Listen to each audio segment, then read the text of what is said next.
What's up, you guys, and welcome back to the channel. And we're going to talk about the channel actually here in a minute, the name change, and why I did that, and also for a very important tip that I think would help people out. And I know I don't have as many tips as some of the other, camper channel video people or whatever, but what I do have, I think, is going to be helpful. Whew, I got to get air on in here. It's hot, you guys. It's hot. So what I'm going to be talking about actually is when you're out looking to buy a used camper. My goodness, hold on, I gotta plug in this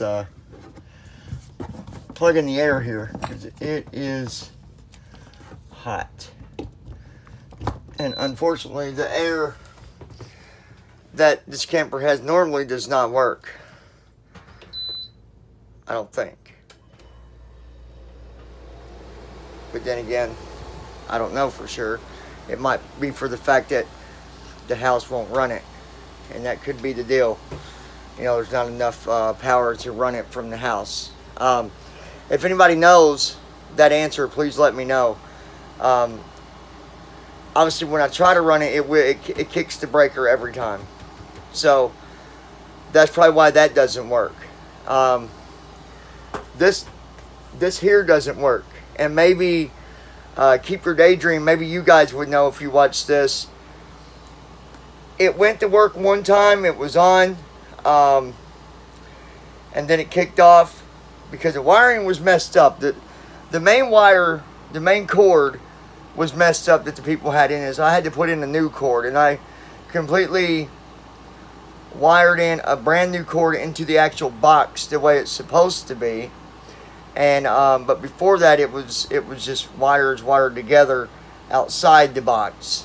So I don't know if it blew my fridge or if it's because the fridge should be able to run off of the battery and even the house. It should, I think. Anyways, let's get into the main discussion of this video, and that is, the steps that you should take when you are buying a used camper, and what you should not, what you shouldn't do, and what you shouldn't overlook. I overlooked this when I got this here, but it was a totally different situation, and it's already been dealt with, and but you shouldn't have to spend more money when you're going out to find a camper, okay? If you're going to buy a camper, if you're going to get a camper, when you go look at it, and let's say that you do like it, you need to make sure that they can show you the title in hand, people. I'm telling you, because if you don't, you're going to be spending more money. And I know people's going to say, well, as long as I got the bill of sale, I'll be fine. And you will, but you're going to be spending more money, because if for some reason they're trying to Jew you or rip you off and say you give them money and then they're like, well, that wasn't the agreement, I want more money, or whatever the deal might be, and they're like, well, I'm not giving you the title, or I'm not doing this, you got to go to the courthouse and file for the title. Okay? You'll take the bill of sale to the courthouse and all that, but it's going to cost you about $100, roughly. So there you go. You got more money going out, not counting when you go to get tags on your camper. You're going to pay the sales tax. So whatever you paid for the camper, that's what you're going to pay when you go to put tags on it. Not the price, but you got to pay the tax on whatever you paid for the camper. All right, so don't go look at a camper and be like, oh, I want this. And you're like, well, look, the title is messed up right now, but it's not a problem. We're going to help you all the way through it. I'm here to tell you, do not take word on that. Do not take word on that, people, because if they don't help you, you're going to be spending more money. And depending on where you're at, you know, it might take 2 months to get into the courthouse, you know, to get a court date. It might take 3 months. My court date to get this taken care of for the person that this is for is November 25th that they go to court to get this taken care of for them. All right, so don't go through that hassle. Don't go through that, because it's just not worth it. You want to be able to go and look at a camper, and if you like it, you want to be able to buy it. And if that person cannot provide the proper documents, the title, whatever else is necessary, walk away. Walk away. I know how hard it is, and I know what it's like to get excited, and maybe you've never had a camper and you're just wanting a camper, and you're like, I don't care what I got to go through. I'll do whatever I got to do to get this camper, blah, blah, blah. Don't do it. Don't do it. Okay? Because you're going to regret it later, because you're going to spend more money. All right? Another very important tip. If you're going to look at a camper that someone might have that's a huge camper or whatever, they should be able to hook that thing up and meet you somewhere so you can look at it. Don't go out in the country to somebody's private property to look at a camper. Now, nothing's never happened to me, but it doesn't mean it won't happen to you. You get out there and you think somebody's got a camper, and they really don't. And it could be someone that's just looking to, you know, trick a victim of coming into their property so they can harm them or do something awful to you. Don't just go anywhere to look at them. Make sure, it's just like anything else, you know, especially Craigslist. If you're looking at it on Craigslist, you make sure that person can bring that camper to you at a public place. A good place is Walmart. I've learned that from KYD.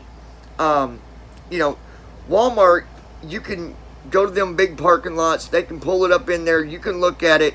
I mean, obviously not your little bitty Walmarts, but there's always places. You know, you can meet at, you know, a super center, or you can find a big, you know, like a lot of the malls have real, like, gigantic parking lots.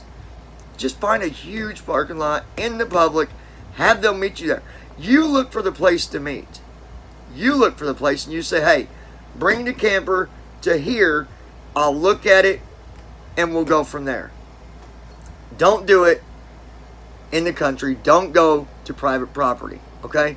So hopefully these 2 tips will help you, number 1, not get ripped off, and number 2, stay safe. All right? Very important. Now, obviously, you know, we've not been on the road yet, so I don't have as much experience on a lot of stuff. If you want the experience, if you want a lot of good tips on experience, go visit Keep Your Daydream. Okay? They have all kinds of tips. They've been all over the world. They've been to Mexico. I've never been to Mexico. I hopefully will get to do that when I graduate college and we start our road trip journey.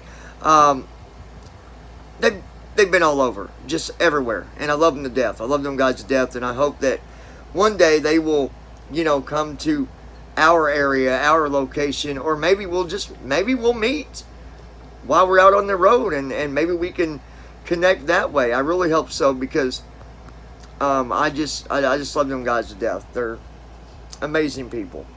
Amazing people. You know, watching all the different videos on, you know, leveling your camper, and tips on, you know, setting up your camper. I mean, they just give a lot of really, really good tips. So I will have the link down below for them. Go check them out. Keep your daydream. And yeah, click on that link if you're looking for really good advice. And I'm sure there's other channels out there that do some stuff as well that's really good. I'm not saying that no one else is good or whatever, but I just love them guys to death. So number 2 on the discussion here today is the channel What Happened to JFam. I didn't like it. it just wasn't clicking, and it wasn't connecting with what I'm wanting to do. Because we have a website that we're setting up with some stuff I'm going to be doing, and right now it's giving us some really aggravating errors on the website, but we don't have a lot on it yet. This is the beginning of our true adventures to probably one of the biggest changes in our life. But kgoals.com is the website. If you were to go there right now, you're going to get certificate errors, and I don't know what's going on with it, but we'll get it figured out. But I decided to make the name match the website. So Camping As You Go, that is the channel, and there's gonna be a lot of fun, a lot of experiences, you know, some mess ups, I'm sure of it. It happens, and I can't wait to get started with that. I'm super excited. Like I said, our camper's coming this week, and you know, I don't think anything's going to not work out, but I've learned one thing. This kind of goes back to the first part of the discussion.